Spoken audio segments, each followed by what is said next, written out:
জানো তো, আজকে আমার কোর্টে ডিউটি ছিল। আজকের ডিউটিটা কিন্তু সকাল করেই হয়ে গেছে। এখন বাজে ৩টের মধ্যেই কিন্তু রুমে চলে এসেছি। তবে বেশিরভাগ টাইম কোর্টে গেলে কিন্তু ৫টা ৬টা তো বেজেই যায়। তাছাড়া আজকে কিন্তু আমি নাইট ডিউটি করেই কিন্তু কোর্টে ডিউটি গেছি। আমি ভোর ৪টের সময় ডিউটি ছেড়েছি।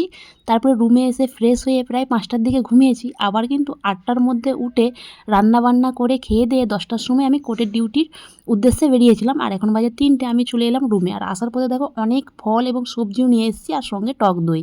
আর যেহেতু যাওয়ার সময়, ডিউটিতে যাওয়ার সময় আমি ভাত খেয়ে গেছিলাম, তাই আজকে ভেবেছি দুপুরে আর ভাত খাবো না। আজকে আমি ভেবেছি টক দই ফলের সালাড খাবো। এটা বানানোর জন্য আমি নিয়েছি টক দই আর কিছু রকমের ফল।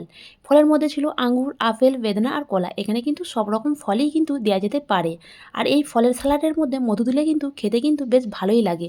যেহেতু আমার কাছে মধু ছিল না, মধু ছাড়াই কিন্তু আমি বানিয়েছিলাম। তবে ফলগুলো যদি মিষ্টি হয়, মধু না দিলেও কিন্তু খেতে বেশ ভালোই লাগে। আজকে আমার দুপুরের খাবার এই টক দই ফলের সালাড। এটা কিন্তু আমি প্রথমবারই খেলাম, কিন্তু খেতে আমার বেশ ভালোই লেগেছে।